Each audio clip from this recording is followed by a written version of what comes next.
Hello student, now the start the mathematics lecture. So first starting the chapter determinant.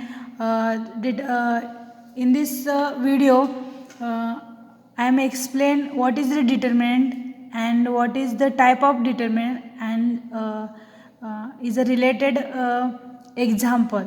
So start the chapter determinant. पहिल्यांदा मी आज determinant chapter हा start करणार आहे. Determinant चॅप्टरमध्ये आपण definition बघणार आहोत, पुन्हा त्यांचे टाईप म्हणजे डिटर्मिनंटमध्ये कोणते टाईप येतात आणि त्यांच्या रिलेटेड आपण एक्झाम्पल बघणार आहोत. तर डेफिनेशन बघूया. डिटर्मिनंटची डेफिनेशन सांगण्याच्या अगोदर ती मी एक्सप्लेन करते. तर डिटर्मिनंटची डेफिनेशन एक्सप्लेन करण्यासाठी मला दोन सायमल्टेनियसली इक्वेशन पाहिजे. सायमल्टेनियसली म्हणजे एकासारखे दोन एक्झाम्पल इक्वेशन. तर a1x + b1y = 0 हे इक्वेशन 1 झालं. a2x + b2y = 0 हे इक्वेशन 2 झालं. तर डिटर्मिनंट म्हणजे काय, तर दोन व्हर्टिकल बार घ्यायचे आहेत, म्हणजे उभे दोन लाईन घ्यायचे आहेत, त्याच्यामध्ये आपल्याला एलिमेंट अरेंज करायचे आहेत. एलिमेंट म्हणजेच काय, तर प्रत्येक व्हेरिएबलचे जे सहगुणक आहेत, जे कोइफिशियंट आहेत, त्याला आपण एलिमेंट म्हणायचं आहे. तर इक्वेशन 1 बघूया. इक्वेशन 1 म्हणजे रो 1मध्ये मी हे करणार आहे. तर एक्सचा जो कोइफिशियंट आहे तो a1, वायचा कोइफिशियंट आहे तो b1. हे झालं रो 1मध्ये. सेम टाईपमध्ये इक्वेशन 2 आहे, तर रो 2साठी यूज करूया. एक्सचा जो सहगुणक आहे a2 आणि वायचा सहगुणक आहे तो b2 आहे, तो रो 2 झालं. हा रो 1 ह्याला हॉरिझॉन्टल सुद्धा म्हणतो आपण. रो 1 आणि row 2 same, column 1 and column 2. तर रो 2 आहेत म्हणून 2 आणि कॉलम 2 आहेत म्हणून 2. म्हणजे हा किती बाय कितीचा डिटर्मिनंट झाला, तर 2/2 ची ऑर्डर आहे. 2 हा 2/2 म्हणजे जो ऑर्डर सांगताना जो 2 आहे तो कशाला रिप्रेझेंट करतो, तो रोला करतो, आणि दुसरा 2 आहे तो कशाला रिप्रेझेंट करतो, तो कॉलम करतो. तर पहिली व्हॅल्यू कंपल्सरी रिप्रेझेंट हे रोला करते आणि दुसरी व्हॅल्यू कंपल्सरी रिप्रेझेंट हे कॉलमला करते. म्हणजे रो किती आहेत तर 2 आहेत आणि कॉलम किती आहेत तर 2 आहेत, म्हणजे 2/2 चे हा डिटर्मिनंट आहे. तर इंग्लिशमध्ये हे जे डेफिनेशन आहे जे एक्सप्लेन कशी करणार. The arrangement of 4 number a1, b1, a2, b2. The arrangement of 4 number along 2 horizontal and 2 vertical line enclosed between 2 vertical bar is called as determinant of second order or determinant of order 2/2. म्हणजे ह्यालाच आपण काय म्हणू, 2/2 चा determinant. एक trick अशी देता येईल की 2/2 मध्ये किती एलिमेंट असतील, तर 2 × 2 म्हणजे 2 × 2 म्हणजे 4. तर 4 एलिमेंट असतील आणि आहे a1, b1, a2, b2 हे 4 एलिमेंट आहे. a1, b1, a2, b2 हे का आहेत, तर प्रत्येक इक्वेशनचे व्हेरिएबलचे जे सहगुणक आहेत. तर पुन्हा एकदा आपण बघूया. The arrangement of 4 element a1, b1, a2, b2. The arrangement of 4 elements along 2 horizontal and 2 vertical line enclosed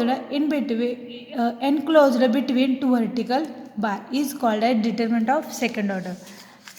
तर डिटर्मिनंट ऑफ थर्ड ऑर्डर बघूया. जसं डिटर्मिनंट ऑफ सेकंड ऑर्डरसाठी आपण 2 इक्वेशन घेतलेले सायमल्टेनियसली, तसेच मी इक्वेशन डिटर्मिनंट ऑफ 3/3 साठी 3 इक्वेशन घेते simultaneously. X, Y, Z हे व्हेरिएबल आहेत. तर इक्वेशन 1 तुम्ही बघू शकता, इक्वेशन 2 बघू शकता, इक्वेशन 3 सेम. 2 व्हर्टिकल बार घेतलेले आहेत मी. त्या 2 व्हर्टिकल बारमध्ये रो 1 आहे, रो 1साठी म्हणजे इक्वेशन 1 यूज केलेलं आहे. एक्सचा सहगुणक आहे कोइफिशियंट a1, वायचा b1 आणि झेडचा c1. सेम टाईपमध्ये रो 2साठी इक्वेशन 2चा यूज केला आहे. एक्सचा सहगुणक आहे a2, वायचा b2 आणि झेडचा c2. इक्वेशन 3 आहे a3, b3, z3.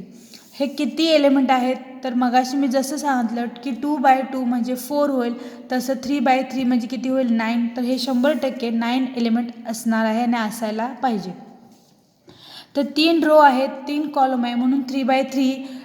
3 म्हणजे काय, तर 3 कशाला रिप्रेझेंट करतो, मी मगाशी सांगितलं की पहिली व्हॅल्यू ही रोला रिप्रेझेंट करते, म्हणजे 3 रो पाहिजेत आणि 3 कॉलम पाहिजेत.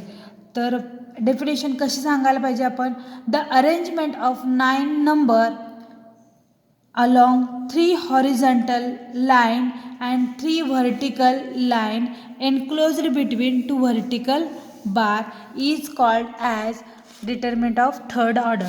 हे झालं determinant of 2 order, second order आणि थर्ड ऑर्डर. मला वाटतं हे तुम्हाला डिटर्मिनंट ऑफ सेकंड ऑर्डर कळालेले आहे आणि डिटर्मिनंट ऑफ थर्ड ऑर्डर ही कळालेली आहे. तर डिटर्मिनंट ऑफ 2/2 आणि 3/3 झाल्यानंतर डिटर्मिनंट 2/2 कसा सोडवायचा आहे हे आपण बघूया. तर डिटर्मिनंट ऑफ 2/2 सोडूया. तर डिटर्मिनंट ऑफ ऑर्डर 2/2, तर डी इज इक्वल टू, हा डिटर्मिनंट मी घेतलेला आहे A1 B1 A2 B2.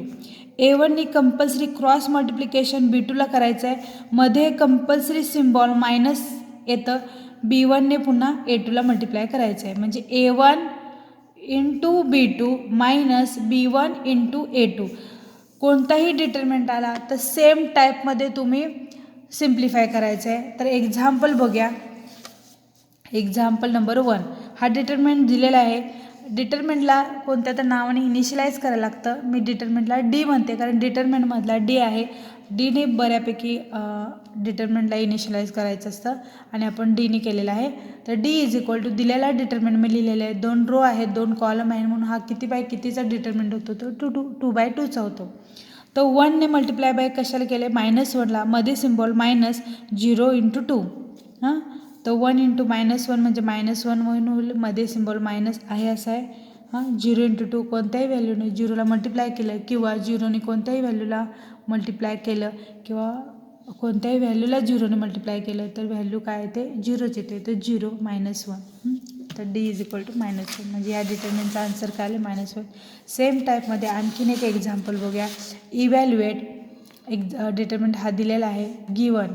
हां, दिलेला डिटर्मिनंट आहे असं लिहायचं आहे. 9 into -1 cross multiplication 9 into -1 minus 1 into 1 means 9, जे डी इज इक्वल 10. हे एक्झाम्पल झालेलं आहे डिटर्मिनंट ऑफ सेकंड ऑर्डरचं आहे. तर आज आपण पहिल्या लेक्चरमध्ये फक्त काय पाहिलं तर डिटर्मिनंट म्हणजे काय, त्याचे टाईप 2/2 ऑर्डर आणि 3/3 ऑर्डर. 2/2 ऑर्डर कसा सिम्प्लिफाय करायचा आहे तो मी तुम्हाला दाखवलेला आहे. तर सेम टाईपमध्ये कोणताही 2/2चा डिटर्मिनंट येऊ दे तर तुम्ही सेम टाईपमध्ये तो सोडवायचा आहे.